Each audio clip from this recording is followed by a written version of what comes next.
પંચમહાલ જિલ્લાની અંદર હાલ ભારત સરકાર ને રાજ્ય સરકારની સૂચના અંતર્ગત કેવાયસીની કામગીરી પૂરજોશમાં ચાલી રહી છે.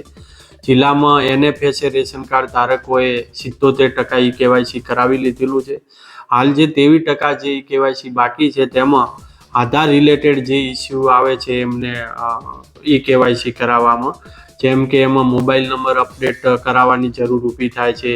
આધાર કાર્ડની અંદર નામમાં સુધારો વધારો કરવા, આધાર કાર્ડ અપડેટ કરવાને આધાર કાર્ડની અંદર ફિંગરપ્રિન્ટ જે છે એ ન આવતી હોય તો એ આધાર ડેટા છે અપડેટ કરાવવો પડે છે. એ એટલા માટે કે જે રેશન કાર્ડની અંદર જે નામ હોય છે એ જ આધાર કાર્ડની અંદર નામ હોવું જોઈએ. તો આવું મિસમેચ જે થતું હોય અથવા મોબાઈલ નંબર લિંક કરેલો ન હોય તો મોબાઈલ નંબર પણ લિંક કરીને અપડેટ કરાવવાનો હોય છે. તો તેના માટે છે અહીંયા પંચમહાલ જિલ્લાની અંદર આપણી કુલ 100 કીટો ઉપલબ્ધ છે. તાલુકા લેવલે અને તાલુકાના આંતરિયાળ ગામોની અંદર પણ કીટો ઉપલબ્ધ છે. પરંતુ નાગરિકોને આ કીટોની જે ઉપલબ્ધતા છે એની માહિતીનો અભાવ જણાય છે. જેથી કરીને તેઓ ફક્ત તાલુકામાં જે મામલતદાર કચેરી હોય છે, જ્યાં જનસેવા કેન્દ્ર હોય છે ત્યાં જ આવતા હોય છે.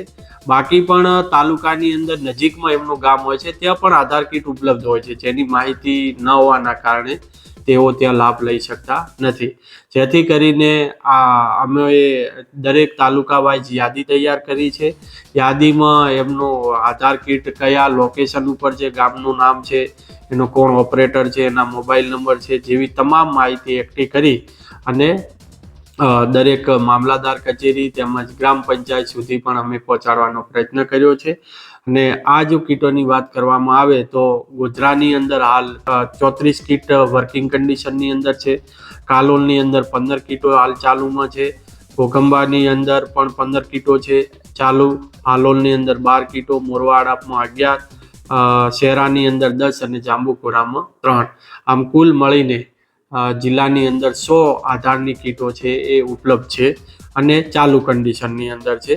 અને આપણું એવરેજ પણ રાજ્યમાં જે અન્ય જિલ્લાઓ કરતાં એવરેજ પણ 35 થી 40 અપડેટ એક આધાર કીટની અંદર દરરોજની થાય છે. એટલે એવરેજ પણ સારું છે. જેથી કરીને નાગરિકોને ખાસ અપીલ કરવામાં આવે છે કે તમે નજીકની જે કીટ છે એ ત્યાં જઈ અને તમારું આધારનું અપડેટ કરાવી શકો છો. આધારની કીટો 2 પ્રકારની આવે છે. એક સ્ટેટ રજિસ્ટ્રાર હસ્તકની છે અને બીજી છે નોન સ્ટેટ રજિસ્ટ્રાર હસ્તકની. સ્ટેટ રજિસ્ટ્રારની અંદર કલેક્ટર કચેરી હસ્તકની જે કીટો છે, પંચાયત હસ્તકની છે, શિક્ષણ અને ICDS આ 4 પ્રકારની જે કીટો છે સ્ટેટ રજિસ્ટ્રાર હસ્તકની છે. નોન સ્ટેટ રજિસ્ટ્રારની અંદર આપણા જિલ્લામાં 3 પ્રકારની કીટો છે, જેમાં પોસ્ટ ઓફિસ ખાતે ઉપલબ્ધ છે, તેમજ બેંક ખાતે ઉપલબ્ધ છે અને સાથે જે CSC centre, common service centre આવે છે ત્યાં પણ ઉપલબ્ધ છે. આમ કુલ મળીને સ્ટેટ રજિસ્ટ્રારની 41 કીટો અને નોન સ્ટેટ રજિસ્ટ્રારની 59, એટલે કુલ 100 આધાર કીટો હાલ સ્ટેટ અને નોન સ્ટેટની વર્કિંગ કન્ડિશનની અંદર ચાલુ છે. જેથી તમામ નાગરિકોએ આનો લાભ લેવા વિનંતી છે.